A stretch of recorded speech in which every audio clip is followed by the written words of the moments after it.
الرجيم بسم الله الرحمن الرحيم ولما بلغ أشده واستوى آتيناه حكما وعلما وكذلك نجزي المحسنين ودخل المدينة على حين غفلة من أهلها فوجد فيها رجلين يقتتلان هذا من شيعته وهذا من عدوه فاستغاثه الذي من شيعته على الذي من عدوه فوكزه موسى فقضى عليه قال هذا من عمل الشيطان إنه عدو مضل مبين قال رب إني ظلمت نفسي فاغفر لي فغفر له إنه هو الغفور الرحيم قال رب بما أنعمت علي فلن أكون ظهيرا للمجرمين فأصبح في المدينة خائفا يترقب فإذا الذي استنصره بالأمس يستصرخه قال له موسى إنك لغوي مبين فلما أن أراد أن يبطش بالذي هو عدو لهما قال يا موسى أتريد أن تقتلني كما قتلت نفسا بالأمس إن تريد إلا أن تكون جبارا في الأرض وما تريد أن تكون من المصلحين وجاء رجل من أقصى المدينة يسعى قال يا موسى إن الملأ يأتمرون بك ليقتلوك فاخرج إني لك من الناصحين فخرج منها خائفا يترقب قال رب نجني من القوم الظالمين ولما توجه تلقاء مدين قال عسى ربي أن يهديني سواء السبيل ولما ورد ماء مدين وجد عليه أمة من الناس يسقون ووجد من دونهم امرأتين تزودان قال ما خطبكما قالتا لا نسقي حتى يصدر الرعاء وأبونا شيخ كبير فسقى لهما ثم تولى إلى الظل فقال رب إني لما أنزلت إلي من خير فقير فجاءته إحداهما تمشي على استحياء قالت إن أبي يدعوك ليجزيك أجر ما سقيت لنا فلما جاءه وقص عليه القصص قال لا تخف نجوت من القوم الظالمين قالت إحداهما يا أبت استأجره إن خير من استأجرت القوي الأمين قال إني أريد أن أنكحك إحدى ابنتي هاتين على أن تأجرني 8 حجج فإن أتممت 10 فمن عندك وما أريد أن أشق عليك ستجدني إن شاء الله من الصالحين قال ذلك بيني وبينك أيما الأجلين قضيت فلا عدوان قال ذلك بيني وبينك أيما الأجلين قضيت فلا عدوان علي والله على ما نقول وكيل صدق الله العظيم.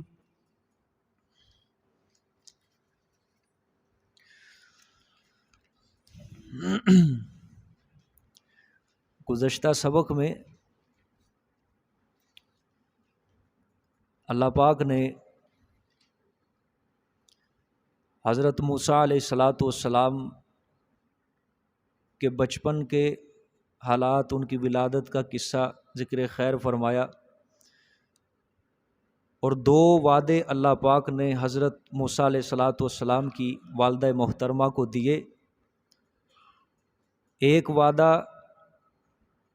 کہ ہم تیرا بیٹا تجھے واپس لوٹائیں گے، وہ بھی وعدہ اللہ نے پورا کیا، اور دوسرا وعدہ اللہ پاک نے یہ فرمایا کہ ہم آپ کے بیٹے کو وَجَعِلُوهُ مِنَ الْمُرْسَلِينَ، آپ کے بیٹے کو نبیوں میں سے بنائیں گے، رسولوں میں سے بنائیں گے۔ جہاں سے یہ آج کا سبق شروع ہوا ہے، یہ دوسرے وعدہ کو پورا کرنے کی تمہید ہے۔ دوسرا وعدہ پورا کرنے کی کیا ہے؟ تمہید، یعنی ہم اس کو کیا بنائیں گے؟ رسول بنائیں گے۔ اس وعدے کو پورا کرنے کی کیا ہوگی؟ یہ تمہید، جہاں سے آج کا سبق شروع ہو رہا ہے۔ ٹھیک ہے، دیکھیں ترجمہ۔ وَلَمَّا بَلَغَ أَشُدَّهُ، اور جب کہ پہنچ گئے آپ اشدہ اپنی جوانی کو، وستوا اور سنبھل گئے، مطلب جب انسان جوان ہوتا ہے جسمانی قوت حاصل ہوتی ہے اور انسان کو کیا آتی ہے؟ عقل و فہم آتا ہے، فہم و فراست کا مالک بنتا ہے، یہ سنبھل گئے۔ آتیناہ حکما و علما، عطا فرمایا ہم نے ان کو حکم و دانش و علم اور علم، وَكَذَلِكَ نَجْزِي الْمُحْسِنِينَ، اور اسی طرح ہم بدلہ دیتے ہیں دل سے نیکی کرنے والوں کو۔ گزشتہ آیات میں کیا تھا؟ حضرت موسیٰ کے ولادت، بچپن کا ذکر تھا اور دشمن کے گھر میں حضرت موسیٰ کی تربیت، ان کے پالنے کا ذکر۔ اب ان کے زمانہ شباب یعنی جوانی کے حالات وہ اللہ بیان کریں گے کہ جب موسیٰ علیہ السلام پرورش پا کر اپنی پوری جوانی کو پہنچے تو ہم نے ان کو کیا دیا؟ خاص قسم کی ہم نے حکم اور علم دیا۔ ٹھیک ہے جی بھائی، حکم اور علم سے کیا مراد ہے؟ کوئی بتا سکتا ہے؟ نہیں، نبوت تو بھی ملی نہیں، فہم و فراست بھی مراد ہے، حکم سے مراد ہے دانش مندی، ٹھیک ہے، اور علم سے مراد یعنی قبل از نبوت بھی مذہب فرعونی سے حضرت موسیٰ علیہ السلام کے دل میں اللہ نے نفرت ڈالی، ٹھیک ہے، قبل از نبوت بھی اللہ پاک نے حضرت موسیٰ کے دل میں مذہب فرعونی کی کیا ڈالی؟ نفرت ڈالی، سمجھے؟ نبوت ابھی نہیں ملی، نبوت ابھی نہیں ملی ہے، سمجھے؟ نبوت تو بھی ملنی ہے، مدین پہنچیں گے، 10 سال بکریاں چرائیں گے، واپس آئیں گے کوہ طور کے اوپر، وہ جب دیکھیں گے آگ کو، وہاں پہ نبوت ملنی ہے، سمجھئے؟ لیکن جوانی جب پہنچے تو حضرت کو اللہ پاک نے خاص قسم کا ایک حکم و دانش اور علم فہم و فراست سے اللہ پاک نے نوازا۔ کیوں؟ آئندہ چل کر ہم نے حضرت موسیٰ علیہ السلام کو نبوت سے سرفراز کرنا تھا، یہ اس کی تیاری کروا رہے ہیں اللہ پاک۔ کیا کروا رہے ہیں؟ یہ تیاری کروا رہے ہیں، ٹھیک ہے، دیکھیں جی، وَكَذَلِكَ نَجْزِي الْمُحْسِنِينَ، اور اس کو بعید نہ سمجھنا، اللہ نے فرمایا ہم نے اس کو حکم و دانش دیا، علم و فہم و فراست سے نوازا، اس کو بعید نہ سمجھو، ہم دل سے نیکی کرنے والوں کو اسی طرح بدلہ دیا کرتے ہیں، ٹھیک ہے۔ آگے وَدَخَلَ الْمَدِينَةَ عَلَى حِينِ غَفْلَةٍ مِّنْ أَهْلِهَا فَوَجَدَ فِيهَا رَجُلَيْنِ يَقْتَتِلَانِ، اللہ اکبر، اور داخل ہوئے آپ کہاں؟ المدینہ تھا، شہر کو، مدینے کا مطلب کیا ہوتا ہے؟ شہر۔ اچھا، کہاں سے داخل ہوئے؟ حضرت یا بکریاں چرا کر آ رہے تھے یا کہیں باہر شہر سے، ملک مصر سے کوئی کام کی غرض سے باہر گئے تھے، باہر سے شہر میں داخل ہوئے۔ علی حین غفلۃ من اہلھا، وقت کون سا اللہ نے یہ بھی بتایا، اوپر وقت غفلت کے، من اہلھا اہل اس شہر کے سے، یعنی جب مصر والے سو رہے تھے، غافل تھے، بے خبر تھے، اس وقت داخل ہوئے۔ اب یہ وقت کون سا ہے؟ اس کے بارے میں علماء کا اختلاف ہے، بعض کہتے ہیں رات کو داخل ہوئے، بعض کہتے ہیں دوپہر کو قیلولے کا وقت تھا اس وقت داخل ہوئے، ٹھیک ہے، لیکن زیادہ تر علماء نے دوپہر کا وقت مراد لیا ہے کہ دوپہر جب قیلولے کا وقت تھا، لوگ سو رہے تھے ملک مصر کے، اس وقت حضرت موسیٰ علیہ السلام کا شہر میں داخل ہوئے۔ اچھا، کیا دیکھا وہاں پہ؟ کیا منظر دیکھا؟ اللہ اکبر، فوجد فیہا رجلین، پس پایا اس شہر میں، فیہا اس شہر میں، رجلین دو جوانوں کو، یقتتلان جو دونوں آپس میں لڑ رہے تھے، ٹھیک ہے، ھذا من شیعتہ، ٹھیک ہے، یہ جو تھا یعنی دو نوجوانوں میں سے، یہ تو تھا من شیعتہ اس کی برادری سے، ٹھیک ہے، کس کی برادری سے؟ حضرت موسیٰ علیہ السلام کی برادری۔ دو نوجوان لڑ رہے تھے لیکن ظالم کون تھا؟ قبطی، جو فرعونی تھا وہ قبطی تھا، ٹھیک ہے، ھذا من شیعتہ، یہ تو تھا اس کی برادری سے، اس کے گروہ سے، یعنی حضرت موسیٰ علیہ السلام کی برادری سے، وَھذا مِنْ عَدُوِّهِ، اور یہ تھا اس کے دشمنوں سے۔ کون مراد ہے؟ قبطی، سمجھ آئی؟ فرعونی جس کو کہتے، اور یہ تھا اس کے دشمنوں سے۔ فاستغاثہ الذی من شیعتہ، پس مدد مانگی اس نے موسیٰ سے، الذی من شیعتہ، مدد کس نے مانگی؟ وہ انسان جو اس کی برادری سے تھا، بنی اسرائیلی نے مدد مانگی، علی الذی، اوپر اس انسان کے، من عدوہ، جو اس کے دشمنوں سے تھا، یعنی قبطی کے مقابلے میں بنی اسرائیلی نے حضرت موسیٰ سے کیا مانگی؟ مدد مانگی۔ اللہ اکبر۔ یہ حضرت موسیٰ علیہ السلام جب ملک مصر میں داخل ہوئے، ایک قبطی، بنی اسرائیلی، دونوں کو آپس میں جھگڑتے ہوئے پایا، تو جب بنی اسرائیلی نے دیکھا کہ میری برادری کا بندہ آ گیا ہے، یہ میری مدد کرے گا، تو بنی اسرائیلی نے حضرت موسیٰ کو مدد کے لیے درخواست کی کہ بابا مجھے چھڑا، یہ مجھے مار رہا ہے، یہ غالب ہے، یہ میرے اوپر ظلم کر رہا ہے۔ حضرت موسیٰ علیہ السلام جب آگے بڑھے، ظالم کو مظلوم سے دور کرنے کے لیے، سمجھ آئی؟ ظالم کو مظلوم سے دور کرنے کے لیے اور مدد کرنے کی غرض سے حضرت موسیٰ علیہ السلام آگے بڑھے، لیکن ہوا کیا؟ فَوَقَذَهُ موسیٰ، کیا ہوا؟ حضرت نے کیا مارا؟ مکہ مارا، سمجھ آئی ہے؟ فَوَقَذَهُ موسیٰ، پس مارا اس کو موسیٰ نے مکہ، ٹھیک ہے؟ ہاں، دفع ظلم کے لیے۔ حضرت کا مکہ مارنے کا مقصد کیا تھا؟ ظلم کیا ہو جائے؟ دفع ہو جائے، ظلم ختم ہو جائے، دور ہو جائے، لیکن کیا ہوا؟ تقدیر الہی غالب آئی، فقضا علیہ، پس پورا کر دیا اس پر، یعنی اس کو مار ہی دیا، زندگی کا خاتمہ ہو گیا۔ سمجھ آئیے کہ نہیں؟ حدیث میں آتا ہے اللہ پاک ایک نبی کو 40 مردوں جتنی طاقت دیتا ہے، تو یہ مکہ ایک نوجوان کو جب بچا حضرت موسیٰ کا، تو وہ کہاں اس کا دم لا سکتا تھا، اس کو کہاں برداشت کر سکتا تھا؟ سمجھ آئیے کہ نہیں؟ اللہ اکبر۔ اور موسیٰ بھی پھر مکہ بھی کس کا؟ موسیٰ علیہ السلام کا۔ نسائی شریف کے اندر روایت ہے، ملک الموت حضرت موسیٰ کی جب روح قبض کرنے کے لیے آیا، اس نے کہا کہ ہم آپ کی روح قبض کرنے کے لیے آئے ہیں۔ حضرت کو غصہ آیا اور اس کو ہی تھپڑ مار دیا۔ اس نے جب واپس جا کے اللہ سے کہا یا اللہ وہ جو تیرا لاڈلا ہے اس نے مجھے یوں کہا، اس نے تو روح قبض کرنے کے لیے نہیں مجھے کہا ہی نہیں ہے، تو اللہ نے فرمایا وہ میرا پیغمبر تھا۔ عام آدمی اور پیغمبر کے اندر ذرا فرق کر کے بات کیا کرو، وہ میرا پیغمبر تھا۔ سمجھ آئیے کہ نہیں؟ ہاں، اس سے بات کرنی تھی، کوئی ادب بھی ملحوظ خاطر ہوتا۔ دوبارہ جب آئے حضرت اسرائیل علیہ السلام، پھر ادب سے جس طرح پیغمبر کے سامنے بات بیان کرنے کا حق ہوتا اس طرح پھر بات کی، سمجھیے، کیونکہ آپ صلی اللہ علیہ وسلم نے فرمایا اللہ ہر پیغمبر کے پاس ملک الموت کو بھیجتے ہیں، ٹھیک ہے؟ وہ آ کے نبی سے اجازت لیتا ہے کہ اللہ کی طرف سے حکم یہ ہے کہ اگر آپ دنیا کے اندر اور جینا چاہتے ہیں تو آپ کی مرضی، یہ نہیں کہ ہمیشہ کے لیے، اور اگر زندگی جینا چاہتے ہیں دنیا میں تو آپ کی مرضی، اگر آپ اپنے رب سے ملاقات کرنے چاہتے ہیں تو پھر بھی آپ کی مرضی، سمجھ جائیے۔ لیکن ہر پیغمبر نے اپنے رب سے ملاقات کو پسند کیا تھا۔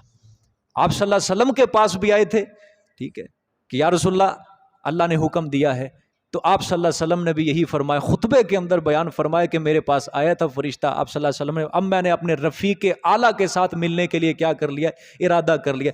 صحابہ کے سامنے جب آپ صلی اللہ علیہ وسلم یہ خطبہ دے رہے تھے تو آپ صلی اللہ علیہ وسلم نے یہی کہا تھا کہ ایک بندے کو اللہ نے اختیار دیا ہے، ایک بندے کو، اپنا نام نہیں لیا، کہ اگر وہ دنیا میں رہنا چاہتا ہے اور زیادہ تو رہ لے اگر میرے پاس ہے، لیکن اس بندے نے اپنے رب سے ملاقات کو پسند کر لیا۔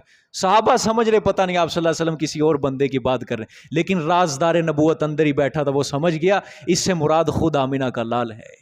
حضرت ابوبکر صدیق اونچی اونچی رونے لگ گئے، ٹھیک ہے۔ صحابہ نے کہا کہ تو کیوں رو رہا ہے؟ اللہ کے بندے، آپ صلی اللہ علیہ وسلم تو کسی بندے کی بات کریں۔ حضرت ابوبکر صدیق نے فرمایا اس سے خود آپ صلی اللہ علیہ وسلم کی ذات مبارک ہے، اب وہ دنیا کے اندر نہیں رہنا چاہتے، اب وہ جانا چاہتے ہیں۔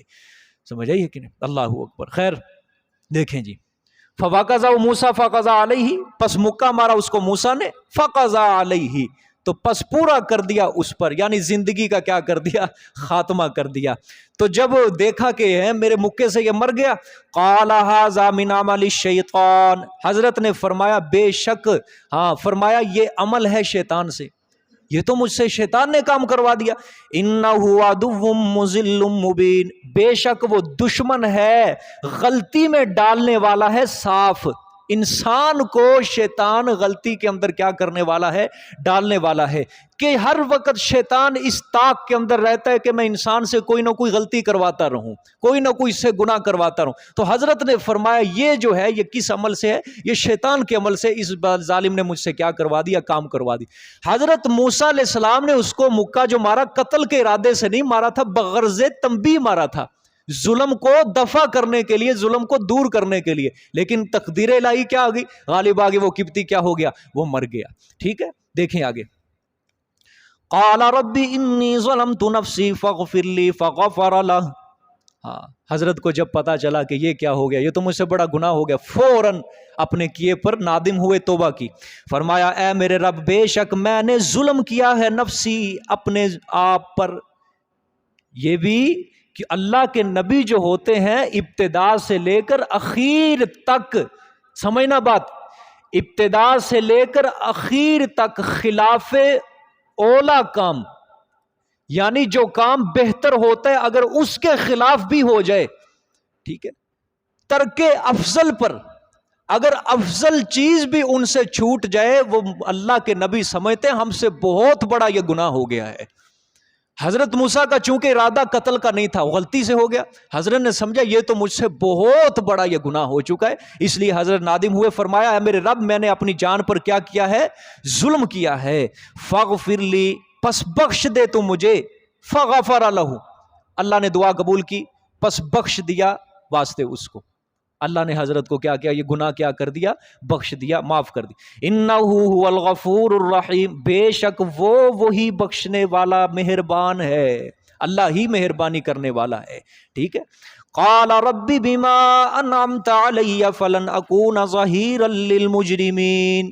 اب حضرت نے فرمایا، ترجمہ ذرا غور سے دیکھنا ہے، فرمایا اے میرے رب، ہاں، بما انعمت، بسبب اس کے، ٹھیک ہے، بسبب اس کے، انعمت، جو تو نے مجھ پر، علیہ، انعام کیا ہے مجھ پر، ٹھیک ہے، اس کے بسبب میں قسم اٹھاتا ہوں۔ یہ بما کی جو با ہے یہ قسمیہ، اس انعام، کون سا انعام ہے؟ جو تو نے مجھے بخش دیا، یہ انعام ہے میرے اوپر، اس انعام کے بسبب میں قسم اٹھاتا ہوں، فلن اکون ظہیرا للمجرمین، کہ پس ہرگز نہیں ہوؤں گا میں مددگار واسطے مجرمین کے۔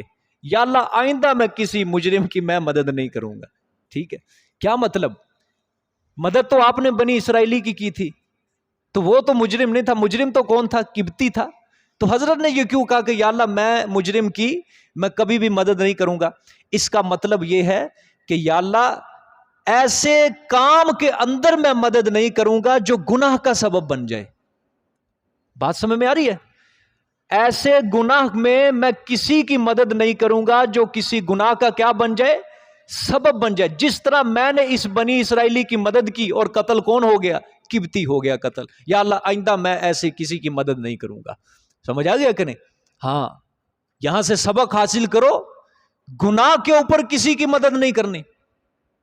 اگر کوئی تمہیں کہتا نا ٹی وی کا بٹن آن کر، میں نے فلانی بے حیائی دیکھ، نہیں، کوئی معاونت نہیں، کوئی کسی کی گناہ کے اوپر معاونت نہیں کرنی، کوئی مدد نہیں کرنی، وگرنہ وہ بھی گناہ کے اندر ہی ملوث ہے پورے پورا۔ ٹھیک ہے کہ نہیں؟ ہاں، دیکھیں آگے، اس لیے حضرت نے کیا فرمایا؟ یا اللہ میں آئندہ کبھی کسی کی مدد نہیں کروں گا۔ لیکن ہوا کیا؟ فَأَصْبَحَ فِي الْمَدِينَةِ خَائِفًا يَتَرَقَّبُ فَإِذَا الَّذِي اسْتَنصَرَهُ بِالْأَمْسِ يَسْتَصْرِخُ۔ یہ جو خبر تھی نا، قبطی مر گیا، فرعونی مر گیا، یہ خبر ملک مصر میں جنگل میں آگ کی طرح پھیل گئی، اور یہ فرعونیوں کے لیے بڑا دھچکا تھا کہ ہمارا بندہ مارا گیا اور ہمیں قاتل بھی معلوم نہیں، چونکہ قاتل معلوم نہیں تھا۔ ٹھیک ہے، یہ بڑا دھچکا تھا، یہ اپنی بڑی بے عزتی سمجھ رہے تھے کہ قاتل کون ہے، قاتل کون ہے، معلوم ہی نہیں قاتل کسی کو۔ ٹھیک ہے، لیکن ہوا فرعون کو جب یہ خبر پہنچی نا، فرعون کے دربار میں جب یہ دعویٰ دائر ہوا، تو فرعون نے حکم کر دیا بھئی جو بھی قاتل ہے اس کو قتل کر دو، مار دو اس کو بس۔ ٹھیک ہے، لیکن فَأَصْبَحَ فِي الْمَدِينَةِ، پس صبح کو آئے وہ شہر میں ڈرنے والے، حضرت موسیٰ علیہ السلام، پس صبح کی فی الْمَدِينَةِ، شہر میں، یعنی اگلے دن پہلے دن قبطی کو مارا، جب اگلے صبح ہوئی تو کیا ہوا؟ خائفن، ڈرنے والے تھے حضرت، خوف زدہ تھے. ٹھیک ہے، خوف زدہ کیوں تھے؟ کہ کہیں مقدمہ نہ چل جائے اور مقدمے میں میں پکڑا نہ جاؤں. ٹھیک ہے، یترقبو، انتظار کرتے تھے. کیا انتظار کرتے تھے؟ وہی کہ اگر یہ جاسوسوں کے ذریعے میری اطلاع ہوگی، فرعون کو خبر ہوگی، تو وہ تو مجھے ختم کر دے گا، میرا کام تمام کر دے گا، میرا مقدمہ چلائے گا وہ. ٹھیک ہے، اچھا پھر کیا ہوا؟ شہر کے اندر جب داخل ہوئے حضرت موسیٰ علیہ السلام اگلی صبح، فَإِذَا الَّذِي اسْتَنصَرَهُ، عجیب منظر دیکھا. پس اچانک وہ انسان جس نے مدد مانگی تھی کل، وہ کل جس بنی اسرائیلی نے مدد مانگی تھی، بالامس، کل، یستصرخہ، آج پھر وہ فریاد کر رہا ہے. ٹھیک ہے، آج پھر حضرت موسیٰ علیہ السلام کو کیا کر رہا ہے؟ مدد کے لیے بلا رہا ہے. اچھا جی، عجیب اتفاق یہ ہوا کہ دوسرے دن جب حضرت موسیٰ علیہ السلام خوف زدہ ہو کر شہر میں داخل ہوئے، خائفن یا ترقبو، اور حضرت کو یہ بھی خوف تھا کہ کہیں میں پکڑا نہ جو مقدمہ نہ چل جائے. اب پھر اللہ نے وہ منظر دکھائے، کل جو بنی اسرائیلی لڑ رہا تھا کسی قبطی کے ساتھ، آج پھر وہ لڑائی جھگڑا کر رہا ہے کسی کے ساتھ، پھر قبطی کے ساتھ. جب اس بنی اسرائیلی نے دیکھا، او ہو کل بھی میری مدد کی تھی، پھر آ گیا، اس نے پھر بلایا، آ گیا میرا رکھوالا، اس نے پھر ابا میری مدد کر، یہ تو آج پھر مجھے چمٹے بیٹھے ہیں. اب حضرت موسیٰ علیہ السلام نے جب دوبارہ یہ منظر دیکھا تو حضرت کو دوہری ناگواری ہوئی. کس طرح؟ ایک تو یہ کہ قبطی کا ظلم ہے بنی اسرائیلی کے اوپر، ٹھیک ہے، دوسرا بنی اسرائیلی دوبارہ آج لڑ رہا ہے، دوبارہ جھگڑا، بار بار جھگڑا، اور تیسرا وہ کل جو مارا بندہ اس کا بھی خوف کہ کیا کروں میں. یہ دوہری ناگواری تھی، حادثہ سامنے تھا. اسی اضطراب کے اندر اسی دوہری ناگواری کے اندر حضرت موسیٰ علیہ السلام نے بنی اسرائیلی کو کہا، کیا؟ قال لہو موسیٰ، فرمایا واسطے اس بنی اسرائیلی کے موسیٰ علیہ السلام نے، انک لغوی مبین، بے شک تو البتہ گمراہ ہے واضح. کیا کہا؟ تو کیا ہے؟ واضح گمراہ ہے. سمجھو بات. حضرت موسیٰ علیہ السلام نے یہ جب دوہری ناگواری محسوس کی، اس بنی اسرائیلی کو مخاطب کیا کہ یار تو تو گمراہ ہے. کیا مطلب؟ تیرا کام ہی روز بروز لڑنا، جھگڑنا، فساد مچانا. کل بھی تو لڑ رہا تھا، آج پھر تو لڑ رہا ہے. اس وجہ سے تو کیا ہے؟ کھلم کھلا واضح گمراہ ہے کہ کل بھی تو لڑ رہا ہے اور آج پھر لڑا. ٹھیک ہے، اب حضرت موسیٰ علیہ السلام نے کیا کیا؟ حضرت موسیٰ نے ان دونوں کو چھڑانے کی غرض سے ہاتھ بڑھایا، ایسے سمجھ آئی ہے؟ ایسے ہاتھ بڑھایا کہ میں ان کو چھڑاؤں. اب آج مکہ مارنے کا ارادہ نہیں ہے. وہ دونوں کو جب چھڑانے کی غرض سے ہاتھ بڑھایا، بنی اسرائیلی نے اسی جملے سے سمجھا انک لغوی مبین، کہ جو اس نے مجھے تنبیہ کیا، غصے کا اظہار کیا، ڈانٹا ہے، اب یہ لگتا ہے یہ مکہ بھی مجھے مارے گا آج. سمجھ آئی؟ اب یہ مکہ مجھے مارے گا، میرا کام تمام کرے گا. یہ اس نے فوراً بول دیا، اس بنی اسرائیلی نے فوراً کہہ دیا، اچھا کل جس طرح تو نے قبطی کو مارا تھا مجھے بھی مارے گا آج، تو ہے مجھے بھی قتل کرے گا. اچھا اس کا مطلب ہے تو بدماش بننا چاہتا ہے، تو اپنا زور آور بننا چاہتا ہے، ملک مصر کی سرزمین کے اندر تو بڑا بننا چاہتا ہے. تیرا کام کوئی اصلاح کروانا نہیں ہے، تیرا کام کوئی صلح کروانا نہیں ہے، بس تو بھی بس مارنے کے اوپر تلا ہوا ہے. اس نے یہ راز ہی کھول کے رکھ دیا حضرت موسیٰ علیہ السلام کا. سمجھ آئی ہے؟ دیکھیں ترجمہ.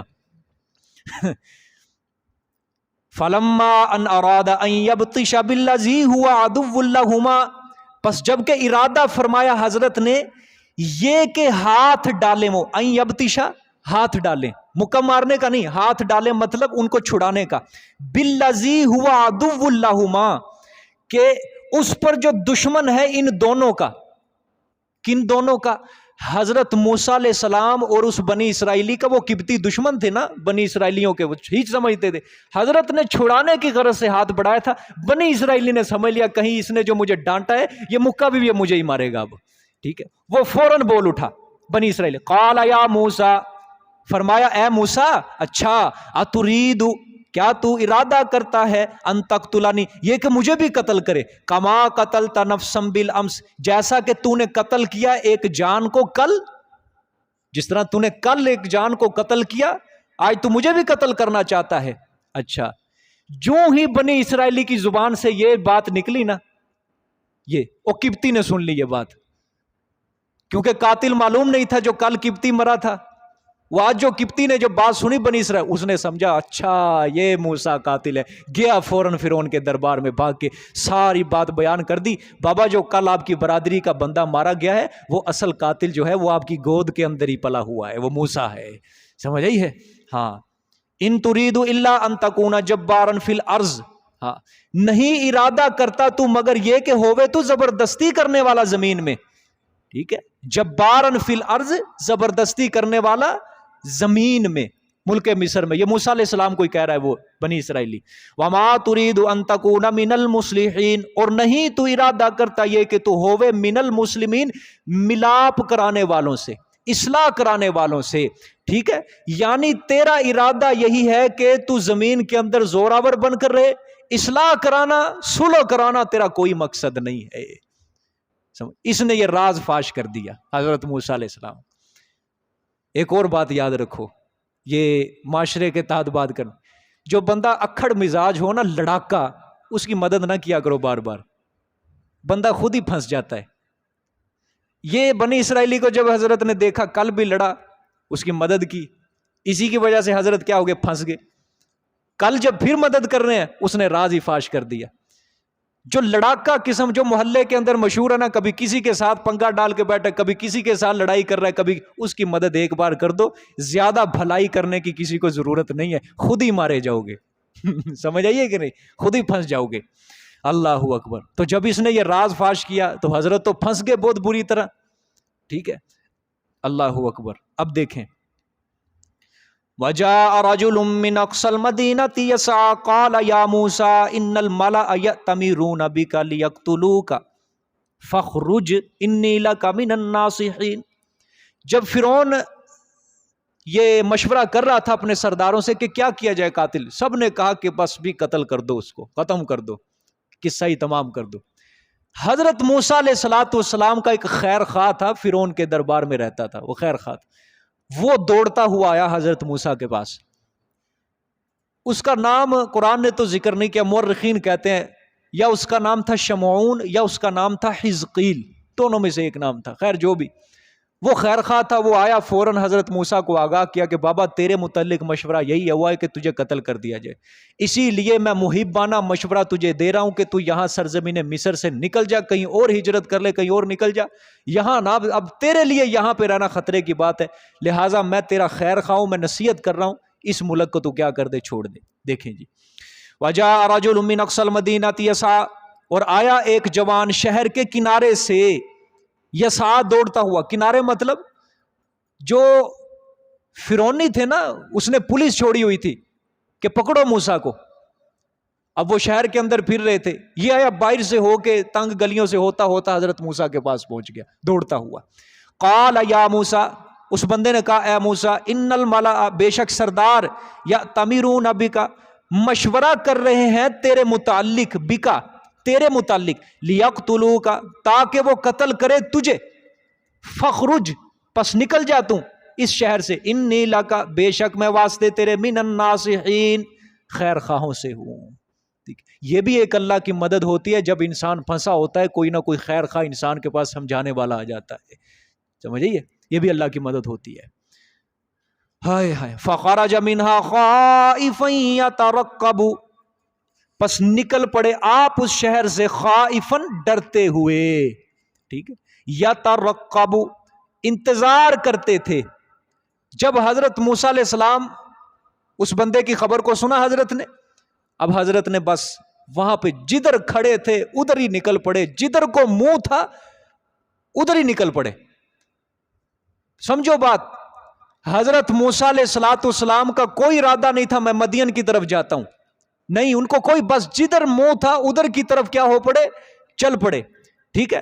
آگے دیکھیں، شہر سے جب نکلے تو انتظار بھی کیا، خیال یہ بھی خوف زدگی تھی کہ یار کوئی بندہ نہ مجھے پیچھے، کیونکہ فرعون نے پولیس چھوڑی ہوئی تھی، شہر کے باہر بھی اس نے اپنے گھوڑ سوار بھیج دیے تھے کہ پکڑ کے لاؤ کہیں سے اگر وہ باہر بھی نکلا ہے، تو اس لیے ہر وقت حضرت موسیٰ کو یہی انتظار تھا کہ کہیں مجھے پکڑ نہ لیں، کہیں پیچھے جاسوس نہ آ جائیں، سمجھے کہ کوئی آ رہا ہے، اب حضرت چل پڑے، راستہ بھی معلوم نہیں، پریشان تھے حضرت، پریشان تھے، سمجھ آئی ہے؟ اللہ اکبر. اب حضرت نے دعا کی، قال رب نجنی من القوم الظالمین، فرمایا اے میرے رب نجات دے مجھے قوم ظلم کرنے والی سے. سمجھیں، یہ پیغمبر کی عاجزی ہے کہ اپنے رب کے سامنے انہوں نے عاجزی کی کہ یا اللہ میں خود تو نہیں نکل سکتا، تو مجھے نجات دے میرے اللہ، تو مجھے نجات دے اس قوم ظلم کرنے. لہٰذا اگر کسی کے گھر کے اندر، کسی کے دفتر کے اندر، کسی کی سوسائٹی کے اندر اگر کوئی اس سے بڑا کوئی اس کے سر پہ ظلم کرنے والا مسلط ہے تو یہ دعا پڑھا کرے مشکل کے اندر. ٹھیک ہے، اس کا اگر ہیڈ ماسٹر ہے، اس کا پرنسپل ہے، اس کے دفتر کا اونچا کوئی بندہ ہے، ظالم ہے انسان، بات ہی نہیں سمجھتا، یہی دعا پڑھا رب نجنی من القوم الظالمین، یا اللہ اس ظلم کرنے والی قوم سے مجھے کیا دے دے؟ نجات دے دے. سمجھ آئی ہے؟ وَلَمَّا تَوَجَّهَ تِلْقَاءَ. اچھا، حضرت انہوں نے نہیں ارادہ کیا کہ میں مدین کی طرف چلتا ہوں، دعا کی نا حضرت موسیٰ نے کہ مجھے نجات دے. اللہ نے ان کی دعا کو کیا کر لیا؟ قبول کر لیا، اور ان کو سیدھا مدین کی سڑک کے اوپر اللہ نے ڈال دیا سیدھا. جہاں پہنچ کر پھر ان کو کیا ہوا؟ اطمینان ہوا، سکون حاصل ہوا، اور ظالموں سے کیا ملی؟ نجات ملی. بعض مورخین نے لکھا ہے اب جب حضرت موسیٰ علیہ السلام نکلے مدین کی سرزمین کی طرف، اس سفر کے اندر حضرت موسیٰ علیہ السلام کی جو خوراک تھی وہ درختوں کے پتے بنے تھے. درختوں کے کیا بنے؟ پتے. اور پاؤں کے اندر جوتا کب تک چلتا؟ کہاں مدین اور کہاں ملک مصر، بہت فاصلہ تھا، یہ میل، سینکڑوں میل کا فاصلہ تھا، اور پیدل سفر ہے یہ، پیدل. پاؤں کے اندر جوتا بھی نہیں، چل چل کے حضرت کے پاؤں کے تلوے جو ہے وہ بھی پھٹ پڑے تھے. یہ ایسا سفر کیا، اور اکیلے ملک مصر سے مدین کی سرزمین کی طرف کیا کیا؟ سفر کیا، اور علاقے کے اندر داخل ہوئے. ٹھیک ہے، اس کی وجہ جو ہے میں انشاءاللہ آخر کے اندر بیان کروں گا کہ اللہ نے یہ حضرت موسیٰ کو یہ کام، کیسی شہزادوں والی زندگی گزار رہے تھے اور کس مقام پہ اللہ نے راہ کھڑا کیا، یہ آخر کے اندر آپ کو سمجھاؤں گا اس کی وجہ کیا تھی. ٹھیک ہے، کیونکہ فرعون کے دربار میں پل رہے تھے نا، 30 سال فرعون کے دربار میں پلے اور شہزادگی والی زندگی گزاری، اور اللہ نے اچانک رخ پلٹ دیا، قبطی کو مروایا، حضرت موسیٰ کیا تو ٹھیک، یہ سارا وہ ذات کروا رہی تھی. سمجھ آئی ہے؟ ہاں، اس کی وجہ میں آخر میں آپ کو سمجھاؤں گا اور آپ کو مزہ آئے گا اس کو سننے کا. ٹھیک، دیکھیں جی. وَلَمَّا تَوَجَّهَ تِلْقَاءَ مَدْيَنَ قَالَ عَسَىٰ رَبِّي أَن يَهْدِيَنِي سَوَاءَ السَّبِيلِ، اور جب متوجہ ہوئے حضرت طرف مدین کے، قَالَ عَسَىٰ رَبِّي، فرمایا امید ہے کہ میرا رب، أَن يَهْدِيَنِي، یہ کہ رہنمائی کرے گا میری، سَوَاءَ السَّبِيلِ، سیدھے راستے کی طرف، کسی مقام امن کی طرف میرا رب میری کیا کرے گا؟ رہنمائی کرے گا. حضرت سفر کے لیے نکلے شہر مدین کی طرف، اللہ نے متوجہ کر دیا. ٹھیک ہے، قضاء تقدیر الہی نے حضرت کا منہ مدین کی سرزمین کی طرف پھیرا. یہ جو شہر تھا مدین، یہ حضرت شعیب علیہ السلام کی سرزمین تھی، اور میں نے آپ کو پیچھے بھی سمجھایا تھا مدین حضرت ابراہیم کے بیٹے کا نام تھا، اسی بیٹے کی وجہ سے اس کا نام کیا رکھا گیا؟ مدین. اور قبیلہ جو تھا یہ سارا یہ حضرت ابراہیم کے اسی بیٹے سے نکلا ہوا تھا، اس وجہ سے اس قبیلے کا نام بھی کیا تھا؟ مدین تھا اس قبیلے کا نام. اللہ اکبر. اور حضرت نے دعا کیا کی کہ میرا رب مجھے سیدھا رستہ دکھائے گا، مجھے امید ہے پکی. اللہ پاک نے رستہ بھی ایسا دکھایا کہ دنیا آخرت کے اعتبار سے اللہ نے ان کو رستہ دکھا دیا. سمجھے، دنیا اور آخرت دونوں سنوار دیا اللہ پاک نے. آگے وَلَمَّا وَرَدَ مَاءَ مَدْيَنَ وَلَمَّا وَرَدَ مَاءَ مَدْيَنَ وَجَدَ عَلَيْهِ أُمَّةً مِّنَ النَّاسِ يَسْقُونَ. جب مدین پہنچ گئے، ٹھیک ہے، ترجمہ دیکھیں پھر میں سمجھاتا ہوں. اور جب وارد ہوئے پانی مدین کو، کنویں پر وارد ہوئے، وَجَدَ عَلَيْهِ أُمَّةً مِّنَ النَّاسِ يَسْقُونَ، کیا ہوا؟ پایا ایک جماعت کو لوگوں سے، امتن مطلب جماعت کو لوگوں سے، یسقون پانی پلا رہے تھے. وہ کن کو؟ اپنے مویشیوں کو، جانوروں کو پانی پلا رہے. وَوَجَدَ مِن دُونِهِمُ امْرَأَتَيْنِ، اور پایا سوا ان کے 2 عورتوں کو، لڑکیوں کو. ٹھیک، 2 لڑکیوں کو. تَزُودَانِ، روک رہی تھی، کن کو؟ ہاں اپنی بکریوں کو، اپنے مویشیوں کو. سبحان اللہ. یہ بڑا ہی مجھے بہت خوبصورت واقعہ لگتا ہے. یہ جب میں پڑھتا ہوں نا قرآن کے اندر واقعہ، ذرا غور کرنا اللہ پاک نے کس انداز کے ساتھ یہ واقعہ بیان کیا ہے، کیسا دردناک انداز. وَوَجَدَ مِن دُونِهِمْ، اس قوم کے علاوہ ان دو لڑکیوں کو پایا، کیا تزودان، وہ مویشیوں کو روک رہی تھیں. ٹھیک.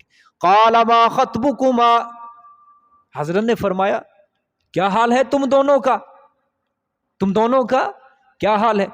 قالتا، دونوں لڑکیوں نے کہا لا نسقی، دونوں نے کہا پلاتی ہیں نہیں پلاتی ہم اپنی بکریوں کو پانی، حتی یصدر الرعاء، حتیٰ کہ واپس چلے جاتے ہیں چرواہے، ہماری بعد میں باری آتی ہے آخر میں. ٹھیک ہے. اللہ اکبر. آگے وَأَبُونَا شَيْخٌ کبیر، اور ہمارے والد محترم تو بہت بوڑھے ہیں. کیا ہے؟ ہمارے والد محترم کیا ہیں؟ بہت بوڑھے ہیں، اور دوسرا آدمی گھر کے اندر کام کرنے والا نہیں ہے. ٹھیک ہے. حضرت موسیٰ علیہ السلام جب مدین کی سرزمین پر پہنچے تو کنویں پر دیکھا ایک ہجوم ہے، جم غفیر ہے کنویں کے اوپر، چرواہے اپنے مویشیوں کو پانی پلا رہے ہیں، کوئی آ رہا ہے کوئی جا رہا ہے، لیکن دو لڑکیاں شرم و حیا کا مجسمہ، شرم و حیا کا مجسمہ اپنے مویشیوں کو روک رہی ہیں کہ تم کنویں کی طرف نہ جاؤ، بکریوں کو روک رہی ہیں کہ وہ کنویں کی طرف نہ جائیں. حضرت موسیٰ یہ سارا منظر دیکھ کر حیران اور پریشان ہوئے، یہ کیا، چرواہے پانی پلا رہے ہیں، یہ بچیاں ادھر اکیلی کھڑی ہیں. حضرت نے جا کے حال دریافت کیا، ما خطب، قال فما خطبکما، تم دونوں کا کیا حال ہے، تم یہاں پہ کیوں کھڑی ہو اسی طرح. اصل میں حضرت موسیٰ علیہ السلام بھی اپنی خداداد فہم سے سمجھ گئے کہ جو کام مصر کے اندر چل رہا تھا نا، وہ یہ ادھر بھی چل رہا ہے. کام ادھر بھی وہی چل رہا ہے کہ جس طرح مصر کے اندر ظالم مظلوم کا حق چھینتا تھا، یہاں بھی وہی کام چل رہا ہے. حالات خراب ہیں یہاں بھی کہ ظالم مظلوم کے حق چھینتے ہیں یہاں اپنے ظلم کے بل بوتے. حضرت نے اسی لیے سوال کیا کہ تم یہاں کیوں کھڑی ہو. ان لڑکیوں نے کیا کہا کہ کیا کریں، ہم مجبور ہیں، یہ ہٹ درم لوگ ہیں، ظالم ہیں، ہمیں یہ پانی نہیں پلانے دیتے اپنے مویشیوں کو. جب یہ سارے اپنے جانوروں کو پانی پلا کے چلے جاتے ہیں تو پھر بعد میں ہماری باری آتی ہے، بچا کھچا پانی ہم اپنے مویشیوں کو پلا کے تب جاتے ہیں. صبح کو آتی تھی وہ بچیاں. قرآن نے دیکھو انداز بھی، تزودان اپنی بکریوں کو کیا کر رہی تھی، روک رہی تھی، وہ دونوں ایک طرف کھڑی تھی. سبحان اللہ. عورت کا مقصد یہی ہے، عورت کا کام یہی ہے، ہجوم کے اندر داخل نہ ہو. مرد جہاں ہو، غیر محرم داخل ہو، وہاں پہ کسی عورت کو داخل ہونے کا کوئی مجاز نہیں ہے، جائز نہیں ہے. جس عورت کے اندر حیا ہوتی ہے، شرم ہوتی ہے، وہ مردوں کے اندر داخل نہیں. لیکن یا 14ویں صدی کی عورتیں دیکھ لو، جہاں مردوں کے دھکا دے کے پیچھے، اور تو کدوں نہ کھلوتا ہے تھے، میری باری نہیں آن دی، دھکا دے کے سائڈ پہ ان کو کر دیتی ہے. سمجھ آئیے کہ نہیں؟ خود لائن کے اندر گھستی ہیں. یہاں کوئی شرم حیا نہیں رہی عورتوں کے اندر. اللہ معاف فرمائے. ٹھیک ہے. سبحان اللہ. ان عورتوں نے پھر کیا کہا کہ ہم ایک عذر پیش کیا. عذر دیکھو سبحان اللہ. وَأَبُونَا شَيْخٌ کَبِیرٌ، ہمارے والد محترم کیا ہے، بوڑھے ہیں. ٹھیک ہے. کیا مطلب؟ دو مفہوم بیان کروں گا اس کے. پہلا مفہوم اس کا یہ ہے کہ ہمارے والد بہت بوڑھے ہیں، کہ وہ تو بوڑھے ہیں، اس بڑھاپے کی حالت میں، اس عمر میں وہ ان ظالموں کا مقابلہ نہیں کر سکتے. دوسرا مفہوم، اگر وہ جوان ہوتے تو ہمیں یہ کام کرنے کے لیے گھر سے باہر کیوں نکلنا پڑتا، وہ خود ہی یہ کام کر لیتے. بات سمجھ میں آ گئی؟ اللہ اکبر.